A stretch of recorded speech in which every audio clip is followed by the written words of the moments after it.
바울은 불과 몇 주 전에 고린도에서 로마서를 집필했습니다.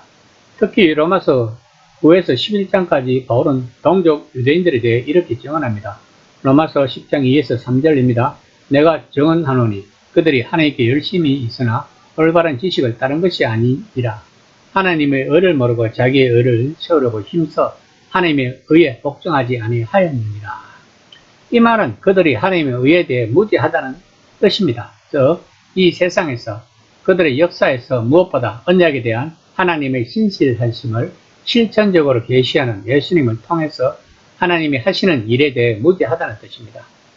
그들은 자기 의를 세우려고 힘쓴다고 바울은 말했습니다. 즉, 하나님 나라의 선택받은 백성이라는 선민 사상이 앞선다는 것입니다. 그러나 그들은 하나님이 그 모든 것뿐만 아니라 그보다 더 많은 것을 주심을 보지 못합니다. 언약의 성취, 신명기 30장에서 약속하는 실제적이고 최종적인 유배로부터의 귀환, 율법의 정신, 그리고 무엇보다 메시아를 보지 못한다는 것입니다. 바울이 로마서 10장 1에서 11절에서 하는 말은 그들이 유대인이든 이방인이든 모든 사람의 주님이신 메시아를 믿기만 하면 율법에 기초한 모든 민족의 꿈과 희망이 진정으로 이루어질 것이라고 말하고 있는 것입니다. 그러나 유대인들은 그렇게 하지 않았습니다.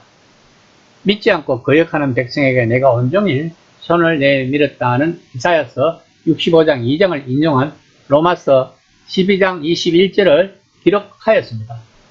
또한 바울은 로마서 11장의 내용이 실현된다고 생각할 수도 있었을 것입니다. 11장 14절입니다. 이는 혹 내 권력을 아무쪼록 쉬게 하게 하여 그들 중에 얼마를 구원하려 함이라. 이런 바울의 심정을 가지고 본문을 읽으면 좋을 것입니다. 22장 10에서 13절입니다. 율법에 따라 경건한 사람으로 거기 사는 모든 유대인들에게 칭찬을 듣는 하나니가 내게 와 곁에 서서 말하되 형제 사오라 다시 보라 하거늘 즉시 그를 쳐다보았노라. 우리는 유대인들의 심정을 이해해야지 바울이 왜 아나니아를 이야기하는지 알 수 있을 것입니다.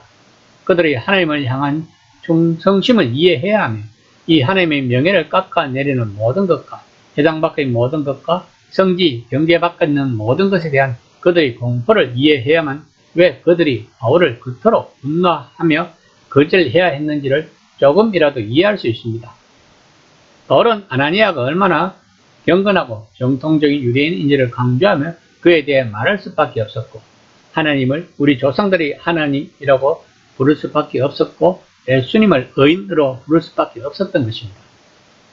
22장 14절입니다. 그가 또 이르되 우리 조상들이 하나님이 너를 택하여 너로 하여금 자기 뜻을 알게 하시며 그 의인을 보게 하시고 그 입에서 나오는 음성을 듣게 하셨으니. 바울은 성전이 말도 안 되는 엉터리라고 선언하러 온 것이 아니었습니다. 바울은 거기서 기도하고 있었고 바로 그때 그 자리에서 예수님이 그에게 다시 말씀하셨다는 것입니다. 22장 17에서 18절입니다. 왜 내가 예루살렘으로 돌아와서 성전에서 기도할 때에 황홀한 중에 보내 주께서 내게 말씀하시되 속히 예루살렘에서 나가라. 그들은 내게 대하여 증언하는 말을 듣지 아니하리라 하시거늘. 바울은 주께서 지금 일어나고 있는 일들을 경고하셨다고 말하고 있는 것입니다. 그러나 바울은 자신이 한 일, 즉 22장 19에서 20절 말씀입니다. 내가 말하기를 주님 내가 주를 믿는 사람들을 가두고 또 각 회당에서 때리고 또 주의 증인 스데반이 피를 흘릴 때 내가 그때 서서 찬성하고 그 죽이는 사람들의 옷을 찢긴 줄 그들도 아나이다. 바울은 그가 예루살렘 성전에서 예수님에게 들은 말씀을 동족 유대인들에게 전하고 있는 것입니다. 즉 자신은 예수님을 추종하는 자들을 박해했으며 또한 스데반이 죽을 때도 그 죽이는 사람들의 옷을 찢겠다고 항변했지만 22장 21절입니다. 나더러 또 이르시되 떠나가라. 내가 너를 멀리 이방인에게로 보내리라 하셨느니라. 예수님이 이방인들에게 복음을 전하라고 말씀하셨다고 바울은 지금 이야기하고 있는 것입니다. 22절입니다. 이 말하는 것까지 그들이 듣다가 소리질러 이르되 이러한 자는 세상에 없애버리자 살려둘 자가 아니라 하여. 바울은 자신을 변호하려고 했지만 이방인이라는 단어가 나오는 순간 모든 것은 끝났습니다. 유대인들이 거부하는 것은 당연합니다. 그들의 사고방식은 이방인들은 자신들의 구원의 불쏘시개로 알고 있지 구원의 대상이 아니라고 생각하고 있었습니다.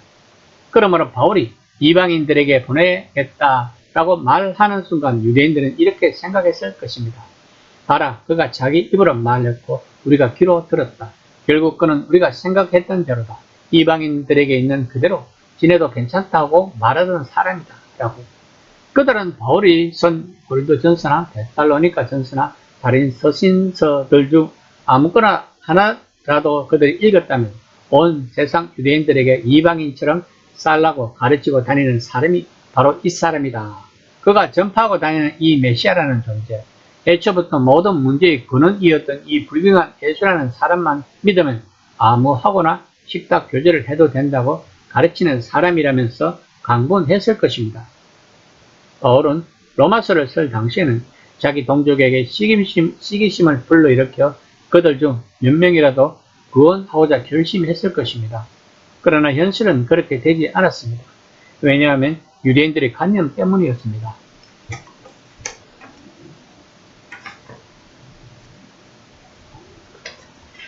아브라함의 족장 시대를 BC 1800년으로 보고 있습니다.